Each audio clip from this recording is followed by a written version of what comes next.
ವೇದ್ಯ ಉಮಾಪತಿ ಶಿವಾಚಾರ್ಯರನ್ನ ಭಕ್ತಿಯಿಂದ ಪ್ರಾರ್ಥನೆಯನ್ನು ಮಾಡಿಕೊಂಡು ಸದಾ ಶ್ರೀಮಠದ ಕಾರ್ಯಗಳಿಗೆ ಬೆಳಕಾದ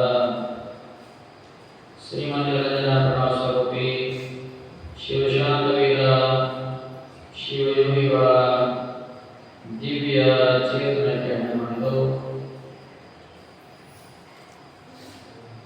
ಈ ಹೊಸ ವರ್ಷದ ಮೊದಲನೆಯ ಶಿವಾನುಭವ 352ನೆಯ ಈ ಶಿವಾನುಭವದ ಇವತ್ತಿನ ದಿವಸ ಸಿದ್ಧಾರೂಢರ ಜೀವನ ಚರಿತ್ರೆಯನ್ನು ಸಂಕ್ಷಿಪ್ತವಾಗಿ ತಿಳಿಪಡಿಸಿದಾವೆ ನೋಡ್ತೀವಿ. ಶಿವಾನಂದ ಶಾಸ್ತ್ರಿಗಳು ಹನುಮನಾಳವರೇ ಹಾಗೂ ಭಕ್ತಿ ಸೇವೆಯನ್ನ ಸಮರ್ಪಿಸಿದ ಶ್ರೀ ಮಲ್ಲಿಕಾರ್ಜುನಪ್ಪ ಕುಂಬಾರ್ ಕುಟುಂಬ ವರ್ಗದವರೇ, ಹತ್ತಿಮಠ ಬಂಧುಗಳವರೇ, ಶರಣಪ್ಪ ಚಂದ್ರಸಲ್ಪ ಮಾನವ ಶ್ರೀವತ್ಸನಾಥ ಮಕ್ಕಳೇ, ತಂದೆ ತಾಯಿಗಳ ಸ್ಮರಣಾರ್ಥವಾಗಿ ಶ್ರೀ ವೀರಣ್ಣ ವಿ ಯಡಗಂಟಿ ಕುಟುಂಬದವರೇ,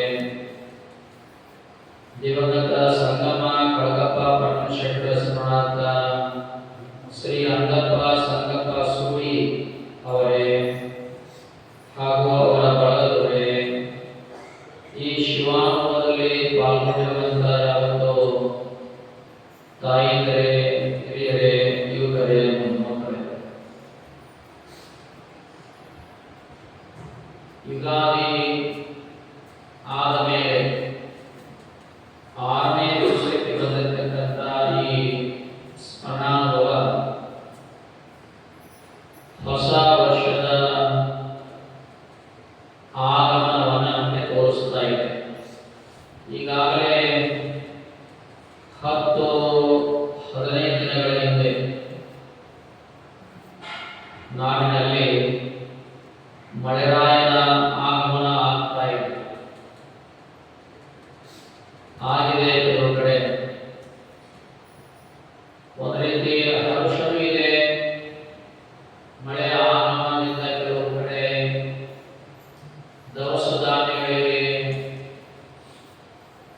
ಗಿಡ ಮರಗಳಿಗೆ, ಮರಗಳಿರ್ತಕ್ಕಂಥ ಹಣ್ಣು ಹಂಪಲುಗಳಿಗೆ ತೊಂದರೆ ಕೂಡ ಆಗಿದೆ.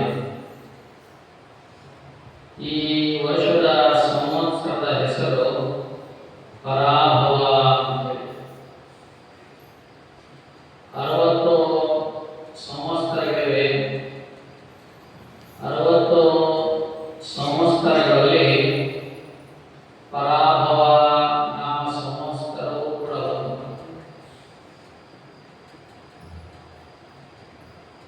ನಮ್ಮ ಹಿರಿಯರು 60 ವರ್ಷಗಳಿಗೆ, 60 ಸಂವತ್ಸರಗಳಿಗೆ ಒಂದೊಂದು ಹೆಸರನ್ನು ಕೊಟ್ಟಾರೆ. ಜಯ ಅಂತ ಕೊಟ್ಟಾರೆ, ವಿಜಯ ಅಂತ ಕೊಟ್ಟಾರೆ, ಕ್ಷಯ ಅಂತ ಕೊಟ್ಟಾರೆ, ರುದಿರೋತ್ಥಾನಿ ಅಂತ ಕೊಟ್ಟಾರೆ, ಹೋಸಲೆ ವಿಶ್ವಾಸು ಅಂತ ಕೊಟ್ಟಾರೆ, ಸರ್ವಜಿತು ಅಂತ ಹೀಗೆ ಒಂದೊಂದು ವರ್ಷಕ್ಕೆ ಒಂದೊಂದು ಸಂವತ್ಸರಗಳ ಹೆಸರು. ಈ ವರ್ಷ ಇರುವಂತಹದ್ದು ಪರಾಭವ ನಾಮ ಸಂವತ್ಸರ ಅನ್ನುವಂಥ ಮೊನ್ನೆ ಯುಗಾದಿಯ ಹಬ್ಬದಿಂದ ಈ ಹೊಸ ವರ್ಷ ಪರಾಭವ ಅನ್ನುವಂಥ ನಾಮೆಯಿಂದ ಕರೆಯಲ್ಪಡ್ತಾ ಇದೆ. ಏನ್ ಪರಾಭವ? ಲೋಕದಲ್ಲಿ ಪರಾಭವ ಅಂದ್ರೆ ಸೋಲು ಅಂತ ಅರ್ಥ. ಸೋಲು, ಪರಾಭವ. ವಿಜಯ ಅಂದ್ರೆ ಗೆಲುವು, ಪರಾಭವ ಅಂದ್ರೆ ಸೋಲು. ಏನ್ ಪರಾಭವ ಆಗಬೇಕು, ಏನ್ ಸೋಲಾಗಬೇಕು? ಮನುಷ್ಯನ ಬದುಕು ಸೋಲಾಗಬೇಕು. ಬಹಳ ಜನ ಈ ಪರಾಭವ ನಮ್ಮ ಸಂವತ್ಸರದ ಹೆಸರನ್ನ ನೋಡಿ ಈ ವರ್ಷ ಜೀವನ ಸೋಲಿಂದ ಕೂಡಿದೆ ಅಂತ ಹೇಳ್ಕೊಂಡು, ಹಾಗೆಲ್ಲ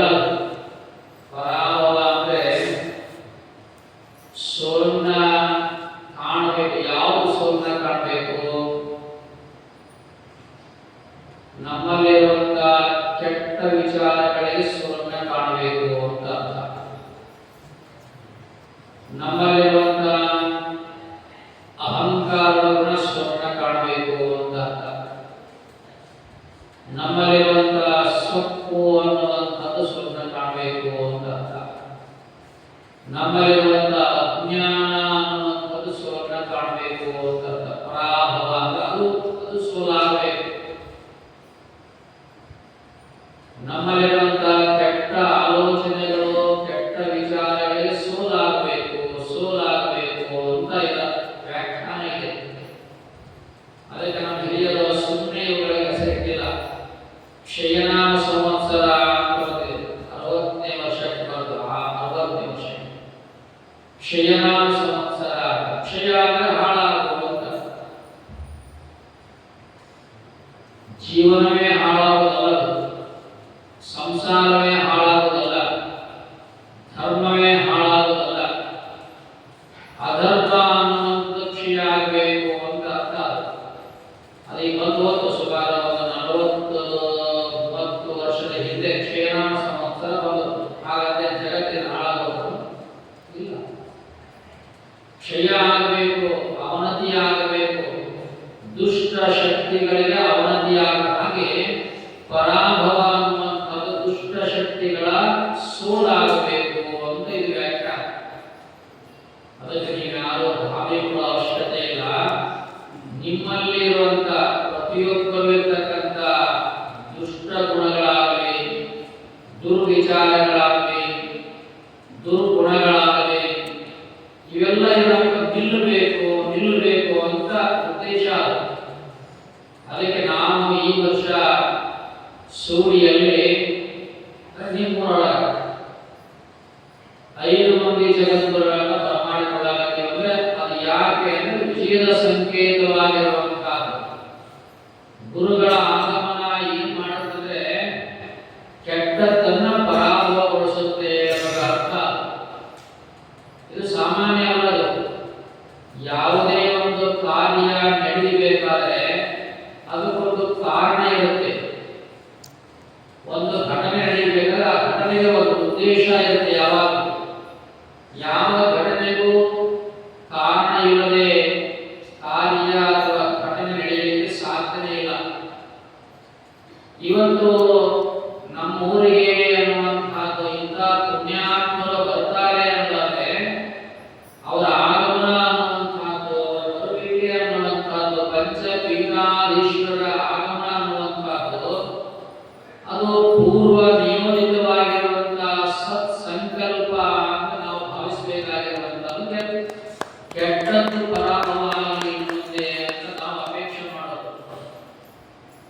ಒಳ್ಳೆಯದು ಬಿತ್ತಬೇಕು, ಮೊಳಕೆ ಹೊಡಿಬೇಕು, ಸಸಿಯಾಗಬೇಕು, ಫಲ ಕೊಡಬೇಕು ಅನ್ನೋ ಉದ್ದೇಶ.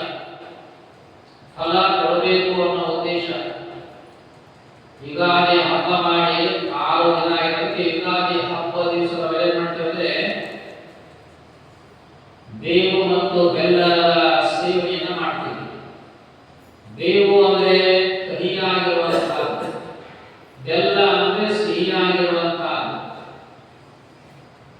ಬೆಲ್ಲ ಸಿಹಿ ಅಂತೇಳಿ ಬಹಳಷ್ಟು ಬೆಲ್ಲವನ್ನು ತಿನ್ನಲು ಸಾಧ್ಯ ಇಲ್ಲ.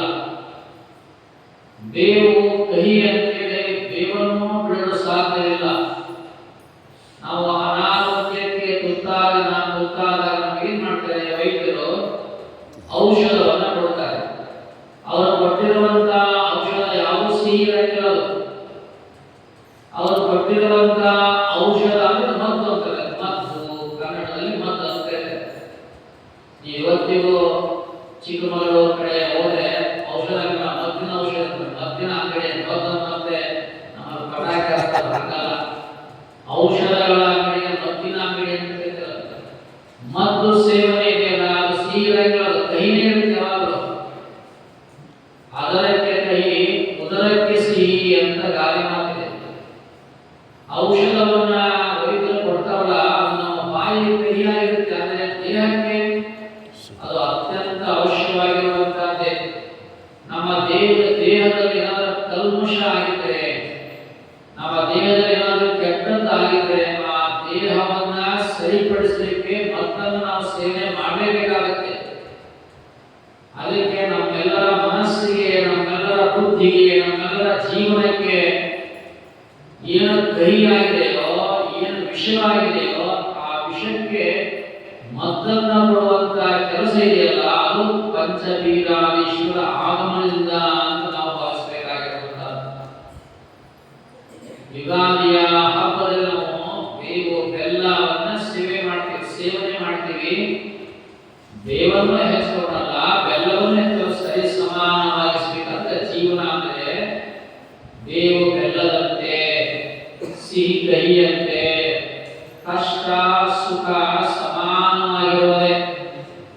ಕಷ್ಟ ಬಂತು ಅಂತ ಅಳೋದಲ್ಲ, ಕಷ್ಟ ಬಂತು ಅಂತೇಳಿ ದುಃಖ ಪಡೋದಲ್ಲ, ಸುಖ ಬಂತು ಅಂತೇಳಿ ಬಹಳಷ್ಟು ಹಾರಾಡನೇ ಇಲ್ಲ. ಯಾಕಂದ್ರೆ ಸುಖಸ್ಯ ನಂತರಂ ದುಃಖಂ, ದುಃಖಸ್ಯ ನಂತರಂ ಸುಖಂ ಅಂತ ಹೇಳುವ ಶಾಸ್ತ್ರಕಾರ. ಸುಖ ಬಂತು ಅಂದ್ರೆ ತಕ್ಷಣವೇ ದುಃಖ ಬರ್ತದೆ. ಸುಖಸ್ಯ ನಂತರಂ ದುಃಖಂ, ದುಃಖಸ್ಯ ನಂತರಂ ಸುಖಂ ಅಂತ ಹೇಳಿ. ದುಃಖ ಬಂದರೆ ಸುಖ ಐತಿ ಅಂತ ಅರ್ಥ. ಅದು ನ ದುಃಖ ಶಾಶ್ವತಂ ನ ಸುಖ ಶಾಶ್ವತಂ ಅಂತ ಹೇಳಿ. ಲೋಕದೊಳಗೆ ನೀವು ಕೃಷ್ಣ ಪರಮಾತ್ಮನೇ ನೋಡಿ, ಅಥವಾ ಕೈಲಾಸಾಧಿಪತಿಯಾಗಿರುವಂತ ಶಿವನ್ನೇ ನೋಡಿ, ಅವರಿಗೆ ದುಃಖ ಇಲ್ಲ ಅಂತ ತಿಳ್ಕೋಬೇಡ್ರಿ. ಅವರಿಗೂ ಚಾಲೆಂಜ್ ಹಾಕಿ ಅವನು ಬಗ್ಸಾಕ ರಾಕ್ಷಸರು ಬಂದು ಕುಂತಿರ್ತಾರೆ. ಅಂತ ರಾಕ್ಷಸರನ್ನ ಸೋಲಿಸಕ ಅವರು ಹೊಸ ಹೊಸ ಯೋಜನೆಗಳನ್ನ ಮಾಡಲೇಬೇಕು. ದೇವತೆಗಳಲ್ಲೂ ಸಹ ಅವರಿಗೂ ಕಷ್ಟದ ಅಂಶಗಳು ಬಂದೇ ಬರ್ತಾವ. ಲೋಕದಲ್ಲಿ ಸುಖ ದುಃಖ ಸಮ್ಮಿಶ್ರವಾಗಿರುವಂತ ಸುಖ ಯಾವಾಗಲೂ ಇರುತ್ತೆ ಅನ್ನೋಕ್ಕಾಗಲ್ಲ. ಸಾಸಿವೆಯಷ್ಟು ಸುಖಕ್ಕೆ ಸಾಗರದಷ್ಟು ದುಃಖ ಅಂತ ಹೇಳ್ಬಿಟ್ಟು ಒಂದು ಕ್ಷಣದ ಸುಖ, ಆ ಒಂದು ಕ್ಷಣದ ಸುಖಕ್ಕೆ ಎಷ್ಟು ದುಃಖ ಅಂತ ತಿಳ್ಕೊಂಡ್ರೆ ಸಾಗರದಷ್ಟು ದುಃಖ ಅಂತ ಹೇಳಿದ್ರೆ ಬದುಕನ್ನ ಕಟ್ಟಿಕೊಳ್ಳೋದು ಅಷ್ಟು ಸರಳ ಇಲ್ಲ.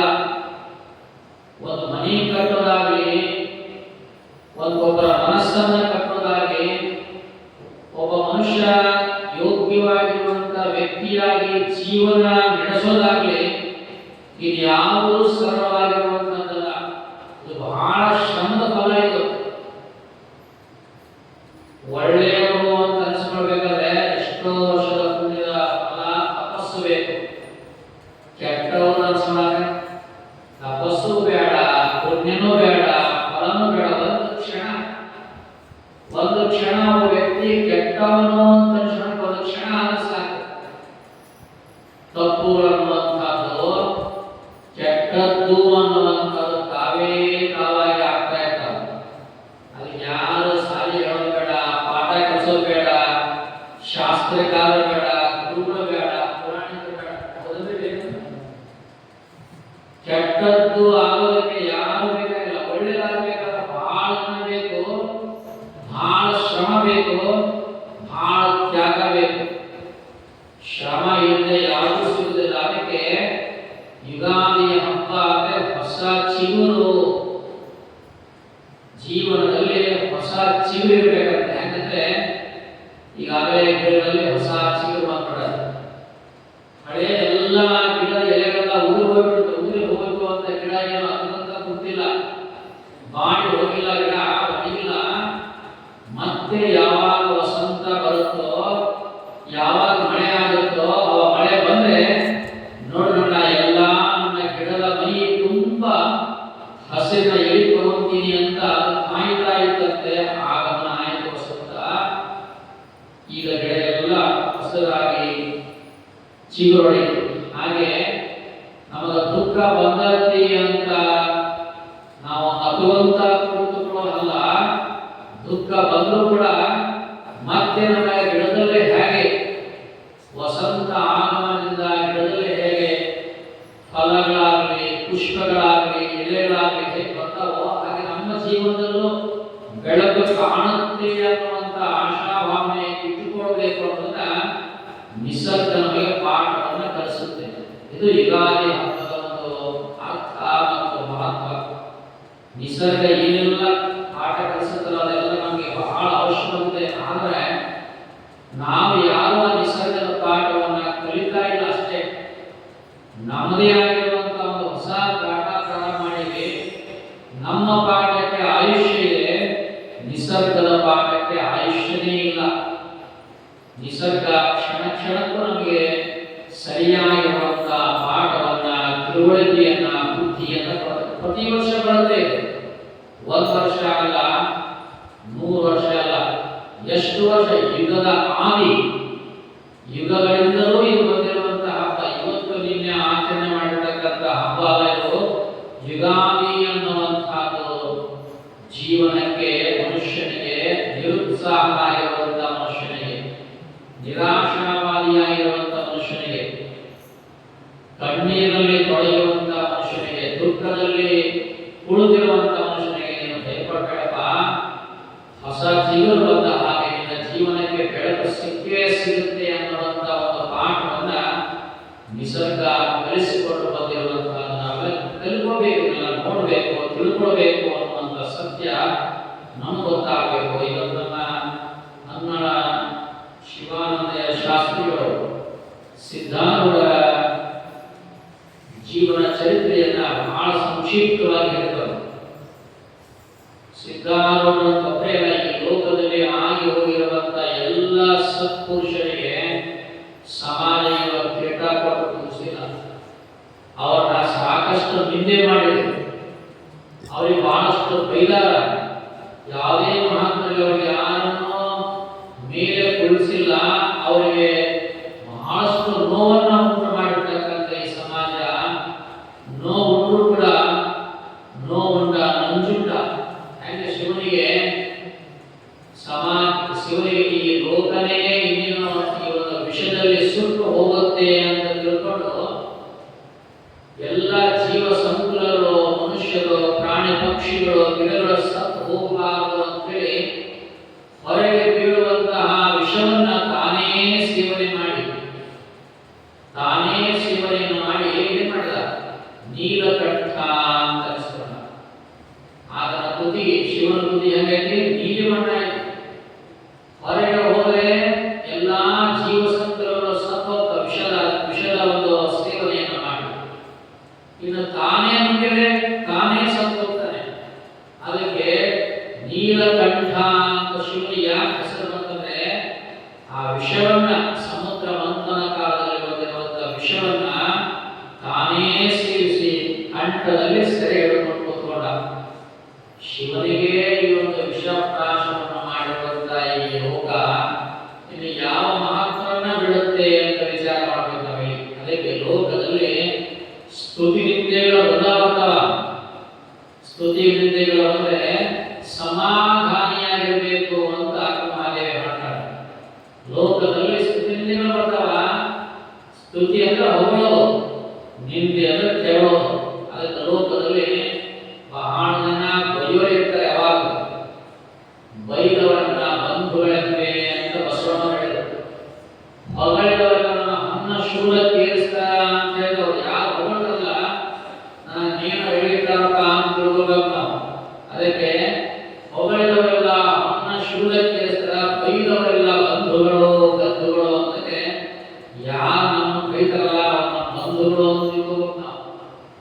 ಹೊಗಳಿದವರನ್ನ ಅವನು ಏನೋ ಮಾಡಾಕತ್ತಾರಪ್ಪ, ಏನೋ ಇದ್ದಾರಪ್ಪ ಅಂತ ತಿಳ್ಕೊಬೇಕಾಗ್ತದೆ. ಅದಕ್ಕೆ ಯಾವುದಕ್ಕೂ ಹೆದರದೆ, ಘಾಸಿಯಾಗದೆ ಜೀವನವನ್ನ ಸಾಗಿಸಿಕೊಂಡು ಹೋಗಬೇಕು ಅನ್ನೋದೆಲ್ಲ ಸಿದ್ಧಾರೂಢರ ಮಹಾತ್ಮೆಯಲ್ಲಿ ಬರುವ. ಸಿದ್ಧಾರೂಢರನ್ನ ಪ್ರತಿ ಕ್ಷಣ ಒಂದು ಸಣ್ಣ ಬಾಲಕರಿಂದ ನಡೆದುಕೊಂಡು ಅಂತ್ಯಕಾಲದವರೆಗೂ ಸಿದ್ಧಾರೂಢರನ್ನ ಪರೀಕ್ಷೆ ಮಾಡಿರ್ತಕ್ಕಂಥ ಈ ಸಮಾಜ ಕೊನೆಗಂತ ದೊಡ್ಡ ಆರೂಢ ಪರಂಪರೆಯನ್ನೇ ಸಾಧಿಸಿ ಯಾವ ಲಿಂಗಪ್ಪ ಹಳ್ಳ ಕಟ್ಟು ಲಿಂಗವನ್ನೇ ತಿಳಿಸಿ ತಾನೇ ಲಿಂಗ ಸ್ವರೂಪಿಯಾಗಿ ಲೋಕದಿಂದ ಪೂಜಿಸಲ್ಪಟ್ಟ ಅಂತ ಒಂದು ಮಹಾತ್ಮ ಆರೂಢ ಪರಂಪರೆಯ ಒಂದು ಸತ್ ಪರಂಪರೆಯನ್ನ ಹುಟ್ಟು ಹಾಕಿ ಇವತ್ತಿಗೂ ನೀವು ನೋಡಿ ಗುಲ್ಬರ್ಗ, ಬೀದರ್, ಬಿಜಾಪುರ ಮತ್ತು ಬೆಳಗಾವಿ ಮುಂತಾದ ಪ್ರಾಂತ, ಮಹಾರಾಷ್ಟ್ರ ಪ್ರಾಂತ ಎಲ್ಲ ಸಿದ್ಧಾರೂಢರ ಪ್ರತಿಯೊಂದು ಹಳ್ಳಿಯಲ್ಲಿ ನಗರಗಳ ಬಹಳ ಜನ ಒಂದು ಪರಂಪರೆಗೆ ದಾನವನ್ನ ಧರ್ಮವನ್ನು ಮಾಡ್ತಾರೆ. ಮಠಕ್ಕೆ ಬೇಕಾಗಿರ್ತಕ್ಕಂಥ ಯಾವ ಸ್ವಾಮಿಗಳಿರಲಿಲ್ಲ. ಸ್ವಾಮಿಗಳಿದ್ರು ಅವರು ಸುಮ್ಮನೆ ಕೇವಲ ನಾಮಕಾವಸ್ಥೆ ಪೂರ್ತಿಯಾಗಿರ್ತಂಥ ಪರಂಪರೆ ಬೆಳೆಸಿರ್ತಕ್ಕಂಥ ಸಿದ್ಧಾರೂಢರ ಕಥೆಯನ್ನು ನಮ್ಮ ಶಿವಾನಂದ ಶಾಸ್ತ್ರಿಗಳವರು ಬಹಳ ಸುಂದರವಾಗಿ ಹೇಳಿದರು. ಹೋದ ವರ್ಷ ನಮ್ಮ ವರ್ಷ ಆಗಿಲ್ಲ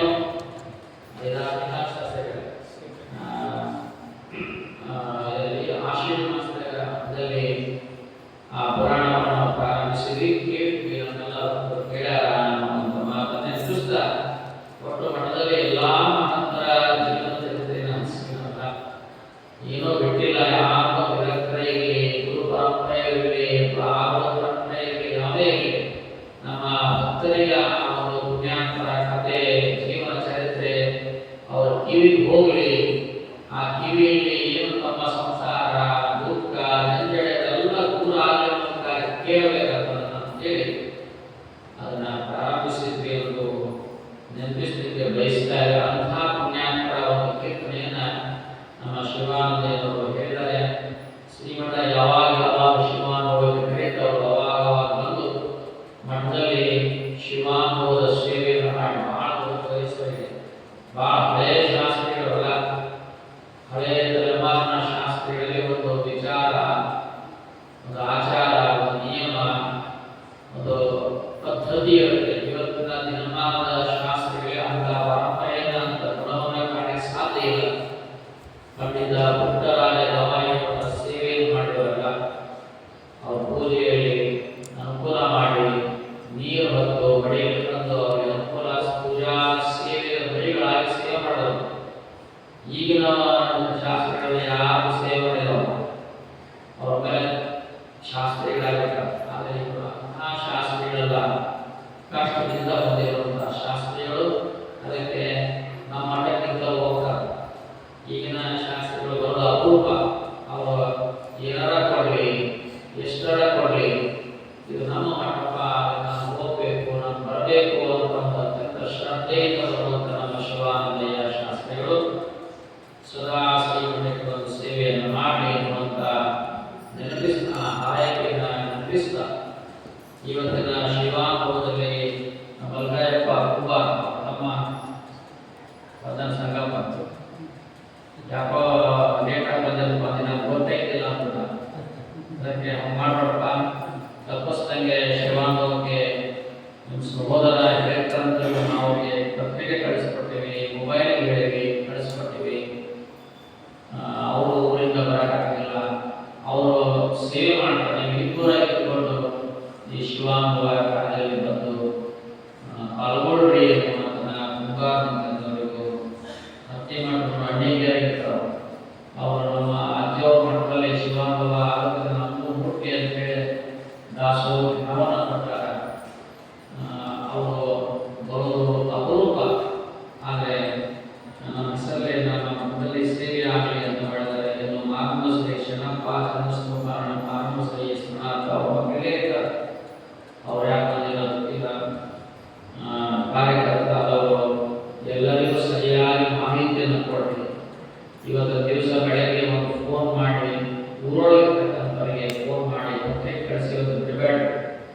ಯಾಕಂದರೆ ಪತ್ರಿಕೆ ಕೊಡಕ್ಕೆ ಹೋದವರು ಮನೆಗೆ ಬಾಬಂದಾಗೋ ಎಲೆಗೆ ಹೋಗ್ಬಿಡ್ತಾರೆ, ಒಂದು ಯಾರೋ ಎಲೆಗೆ ಹೋಗ್ಬಿಡ್ತಾರೆ. ಹೀಗಾಗಿ ಅವ್ರಿಗೆ ಮಾಹಿತಿ ಹೋಗ್ತಿಲ್ಲ. ಪಾಪ ಪುಣ್ಯಾಂತರಾಗಿರ್ತಕ್ಕಂಥವ್ರೆಲ್ಲ 10,000, 15,000, 20,000 ಸಾಹಿತ್ಯ ಕೊಟ್ಟಿರ್ತಾರೆ. ನೀವು ಇಷ್ಟರ ಅವ್ರನ್ನ ಫೋನ್ ಮಾಡಿ ಬೆಳಗ್ಗೆ ಇವತ್ತು ಶಿವಾನುಭವ ಇದೆ ನೆನಪಿಸಿ. ಯಾಕಂದರೆ ಯಾರ್ಯಾರೋ ತಮ್ಮ ಕೆಲಸದಲ್ಲಿರ್ತಾರೆ, ನೆನಪು ಹಾರಿ ಹೋಗೋದು ಸಹಜ ಮನುಷ್ಯಂದು. ಅದು ನೆನಪು ಹಾರಬಾರ್ದು. ಅವರು ನೆನಪು ಹಾರಿದ್ರು ನಾವು ನೆನಪು ಹಾರಬಾರ್ದು. ಮತ್ತು ಶಿವಾನುಭವ ನೀವೆಲ್ಲ ನೆನಪು ಹಾಕ್ಬೇಕು, ನಾವೇನು ಮಾಡಾಕತ್ತೀವಿ. ಮತ್ತು ನೀವು ಕಾರ್ಯಕರ್ತರಾದವ್ರು ನೀವು ನೆನಪು ಹಾಕಿದ್ರೆ ಮಾಡೋದೇ ಇದಕ್ಕೆ ಮತ್ತೊಂದು ನೆನಪಿಸ್ತೀನಿ. ವೀರಣ್ಣ ಅಡಗರು ಇಲ್ಲೇ ಇರ್ತಾವೆ. ಅವ್ರ ಮನೆಯಲ್ಲಿ ಯಾರು ಬರಬೇಕಾಗಿತ್ತು, ಅವರು ಯಾಕೋ ಬಂದಿಲ್ಲ. ಸಂಗಮ ಪಾಟೀಲ್ ಶೆಟ್ಟಿ ಅಂತ ಅಂದಪ್ಪ ಸಂಗಪ್ಪ ಸೂರಿ ಮಂತ್ರಿದವರು ಕಾಲ್ಕೊಂಡರ. ಹೀಗೆ ಒಟ್ಟಾರೆ ಸೇವೆಯನ್ನು ಮಾಡಿರ್ತಕ್ಕಂಥ ಎಲ್ಲ ದಾಸೋಹಿಗಳಿಗೆ ಅಜ್ಜನ ಆಶೀರ್ವಾದ ಇರಲಿ. ಅವ್ರ ಮನೆಗೆ ಅನ್ನ ನಿರಂತರವಾಗಿ ದಾಸೋಹದ ಶಕ್ತಿಯನ್ನು ತುಂಬಲಿ ಅಂತ ಆ ಒಂದು ಗುರುವಿನಲ್ಲಿ ಪ್ರಾರ್ಥನೆಯನ್ನು ಮಾಡ್ತಾ ಈಗಾಗಲೇ ನಮ್ಮ ಶಿವಾನಂದಯ್ಯ ಶಾಸ್ತ್ರಿ ಶಿವಾನಂದ ಶಾಸ್ತ್ರಿ ಹೇಳಿದರು ಸೂರ್ಯರಲ್ಲಿ ಪಂಚಪೀಠಾಧೀಶ್ವರ ಅಡ್ಡಪಲ್ಲಕ್ಕಿ ಮಹೋತ್ಸವ ಅಂತ ಹೇಳಿ ಈಗಾಗಲೇ ಇನ್ನೇನು ಭಾಳ ಓದಿಲ್ಲ ಒಂದು ತಿಂಗಳ ಮೇಲೆ ಒಂದು 10 ದಿವಸ ಓದೋದಷ್ಟೇ. ಒಂದು ತಿಂಗಳ 10 ದಿವಸ ನೀವು ಏನು ತಯಾರು ಮಾಡಿದ್ರೆ ನಮ್ಗೆ ಗೊತ್ತಿಲ್ಲ. ನಮ್ಮ ಹಿರಿಯರಾಗಲಿ ನಮ್ಮ ಯುವಕರಾಗಲಿ ನಮ್ಮ ತಾಯಿಯರ ಇನ್ನೂ ಯಾರೋ ಮರಿದವರು ಬೇರೆ ಇದ್ದಿಲ್ಲ ಅನಿಸುತ್ತೆ. ಈಗ 6 ತಿಂಗಳ ಬಿಟ್ಟರೆ ತುಂಬ ಕ್ರಮವಾಗಿ ನಿದ್ದೆ ಮಾಡಿದ್ರೆ ಕಾರ್ಯಕ್ರಮ ಮಾಡೋರು ಹಾಗೆ ಸ್ವಲ್ಪ ವಿಚಾರ ಮಾಡಿ ಅವಾಗ ನಿಮ್ಮ ಮನದಲ್ಲಿ ಪ್ರತಿಯೊಬ್ಬರು ಕೂಡಿಕೊಂಡು ತಾಯಿಯರು ಯುವಕರು ಯುವತಿಯರು ಸೇರಿಕೊಂಡು ಮೀಟಿಂಗ್ ಮಾಡಿರಿ ಸಭೆ ಮಾಡಿರಿ. ನಾವು ಬರೋಕ್ಕಾಗಿಲ್ಲ ಅಂತ ಹೇಳ್ಬಿಟ್ಟಿವಿ, ಮತ್ತು ನೀವು ಇದು ಮಾಡೋಕ್ಕೆ ಯಾರೂ ತಯಾರಿಲ್ಲ, ಇನ್ನೇನು ಮಾಡೋದು ಅಂತ ವಿಚಾರ ಮಾಡೋಣ. ಮತ್ತು ಆ ಮುಂಚಿತ ವಿಚಾರ ಮಾಡಿ ಕಾರ್ಯಕ್ರಮ ಮಾಡೋಣ ಬಿಡೋಣ ಅಂತ ಚರ್ಚೆ ಮಾಡೋಣ. ಅವಾಗ ಬೇಕಾದ ಮುಂಚೆದಾಗ ಸ್ವಲ್ಪ ಎಲ್ಲ ನೋಡಿ ಇನ್ನೇನು 1 ತಿಂಗಳ 10 ದಿವಸ ಅಷ್ಟೇ ಹೊಡಿತು. 1 ತಿಂಗಳ 10 ದಿವಸ ನೀವೇನು ಮಾಡ್ತೀರಿ? ದೊಡ್ಡ ಕಾರ್ಯಕ್ರಮವನ್ನು ಹಮ್ಮಿಕೊಂಡು ದೊಡ್ಡ ಪ್ರಮಾಣದಲ್ಲಿ ಯೋಜನೆಯನ್ನು ಮಾಡಿ ನಿಮ್ಮ ಮನಸ್ಸಿನಾಗ ಈ ಕಾರ್ಯಕ್ರಮ ಮಾಡಬೇಕು ಅನ್ನೋಂಥ ತೊಡಗಿಲ್ಲ, ಬಂದಿಲ್ಲ, ಒಳಪಡಿಲ್ಲ ಅನ್ನೋದೇ ಏನು ಮಾಡೋದು ಅಂತ ನಮಗೂ ಕೂಡ ಬಹಳ ಖೇದ ಅನಿಸುತ್ತೆ.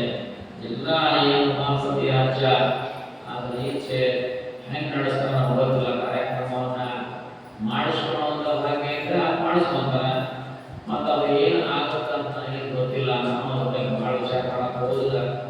ಇಲ್ಲಿಗೆ ನಿಮಗೆಲ್ಲ ನಿರ್ಧಾರಣೆ ಅಂತಿಮ ಅನಿಸುತ್ತೆ ಅನ್ನೋ ಮಾತಿಗೆ ನಾವು ಹೇಳಿ ಬಹಳಷ್ಟು ಹೇಳಕ್ಕೆ ಹೋಗಿ. ಯಾಕಂದರೆ ನಮ್ಮೂರೊಳಗೆ ಭಾಳ ಜನ ಜಾಂಡ್ರೆ ಭಾಳ ದಟ್ಟ ಭಾಳ ಕಮ್ಮಿ ಅಲ್ಲ. ಮನೆಗೆ ಒಂದು 10 ಜನ 10 ಮಂದಿ ಒಬ್ಬ ದಟ್ಟ 10 ಜನರು ಜಾಂಡ್ರೆ ತಮ್ಮ ಮನೆ ಕೆಲಸಗಳಿಗೆ ತಮ್ಮ ವಿಚಾರಗಳಿಗೆ ಎಲ್ಲರ ಜಾಂಡ್ರೆ ಇದ್ದಾರೆ. ಅದರಲ್ಲಿ ಯಾರೂ ಕಮ್ಮಿ ಇಲ್ಲ. ಒಂದು ಸಣ್ಣ ಉಳಿಸೋದಿಗೂ ನಮ್ಮೂರ ಭಾಳ ಜನ ಅದನ್ನ ಹೀಗಾಗಿ ಜಾಂಡ್ರೆ ಮುಂದೆ ಬಹಳಷ್ಟು ಹೇಳೋದ್ರೆ ಏನೂ ಆಗ್ತಿಲ್ಲ ಅಂತ ಹೇಳ್ತಾ ಎಲ್ಲರೂ ವೇದಿಕೆ ಮೇಲೆ ಬಂದು ಕೂತ್ಕೊಳ್ಳೋದು, ಭಾಷಣ ಮಾಡೋದು, ಫೋಟೋ ತಗೊಳ್ಳೋಕೆ ಎಲ್ಲರೂ ಬರ್ತಾರೆ ಅಂತ ನಿಮ್ಮ ಮನೆ ಹೇಳಿ ಅದು ದುಡಿಯಾದ ಕೈಗಳು ಬರದೇ ಇದ್ರೆ ಏನೂ ಮಾಡೋಕ್ಕಾಗಲ್ಲ. ಪಲ್ಲಕ್ಕಿ ಸಾಮಾನ್ಯ 5 ಜನ ಜನರು ಪಲ್ಲಕ್ಕಿದ್ರೆ 5 ಪಲ್ಲಕ್ಕಿ ತರಬೇಕು, 5 ಜನರ ಪಲ್ಲಕ್ಕಿ ಹೋಗಕ್ಕೆ 3 ಮನೆಯಿಂದ ಬರಬೇಕು.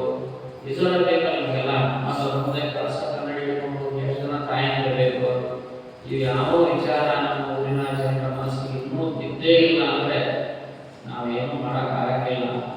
ಒಟ್ಟಾರೆಯಾಗಿ ಉಮಾಪತಿಯ ಜನ ಒಂದು ಹೊಸ ಬರುತ್ತೆ, ರಥ ಬರುತ್ತೆ, ಮತ್ತು ಗುರುಗಳು ಬಂದರೆ ಹೆಂಗಂತ ಹೇಳೋಣ. ಮತ್ತು ನೀವೇನು ಮಾಡ್ತೀರಿ ವಿಚಾರ ಮಾಡಿ. ಬಹಳಷ್ಟು ಹೇಳೋದು ಆಗ್ತಿಲ್ಲ ಅಂತ ಹೇಳ್ತಾ ನಿಮ್ಮ ಒಂದು ಈ ಸೇವೆ ಬಂದ ಮೇಲೆ ಹೆಂಗಿತ್ತು ಹಂಗೆ ಇರುತ್ತೆ. ಸೇವೆ ನಡೆಯಲಿ, ನಿರಂತರವಾಗಿ ನಡೆಯಲಿ. ಯಾವಾಗಲೂ ನಾವು ವಂಚಕರದೆ ಕುಕ್ಕರದೆ ಒಂದೇಷ್ಟೇ ಅಷ್ಟು ಕಾರ್ಯ ಮಾಡ್ತೀವಿ. ಬಂದು ದುರ್ಬಳಕು ಏನು ಮಾಡ್ತೀವಿ ನೋಡ್ತೀವಿ. ನಮ್ಮೊಳಗೆ ಜನ ಹಿಂಗದ ಇದು ಮಾಡ್ಯಾರ. ಇದರ ಮೇಲೆ ನಿಮ್ಮ ನಿರ್ಧಾರ ಮತ್ತೆ ಏನು ಆಗುತ್ತೆ. ನಾವು ವಾಹನ ಇಟ್ಟು ವಾಹನ ಕಳಿಸ್ಬೇಕು ಅಷ್ಟೇ, ಮತ್ತೇನು ಮಾಡೋಕ್ಕಾಗಲ್ಲ.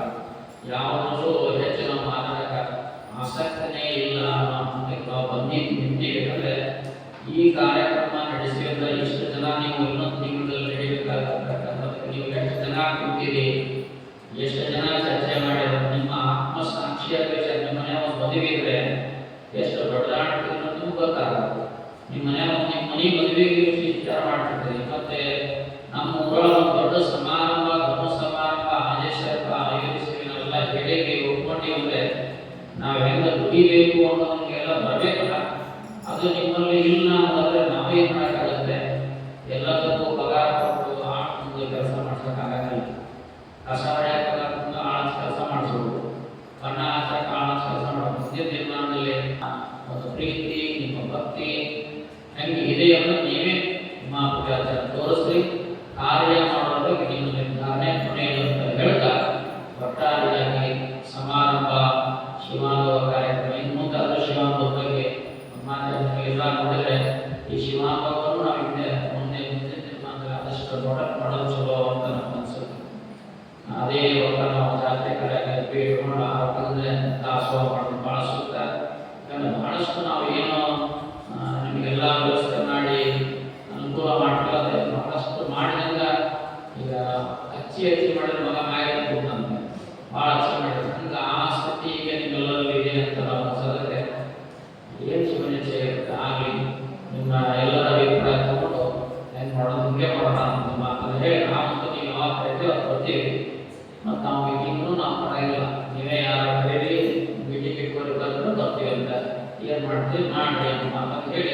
ಬಂದಿರತಕ್ಕಂಥ ಎಲ್ಲ ಪುಣ್ಯಾತ್ಮರಿಗೂ ಸೇವೆ ಮಾಡಿರ್ತಕ್ಕಂಥ ಎಲ್ಲ ದಾನಿಗಳಿಗೂ ಗುರುವಿನ ಅನುಗ್ರಹ ಆಶೀರ್ವಾದ ಇರಲಿ. ಕಾರ್ಯಕ್ರಮ ಮಂಗಳಾಂತರಗಳೆಲ್ಲ ಪ್ರಸಾದ ಸ್ವೀಕಾರ ಮಾಡಿಕೊಂಡು ಹೋಗಲಿ ಎನ್ನುವಂಥ ಮಾತನ್ನು ಹೇಳಿ ಈ ಸಂದೇಶಕ್ಕೆ ವಿರಾಮ ಕೊಡ್ತಾ ದೇವೇಶ್ವರ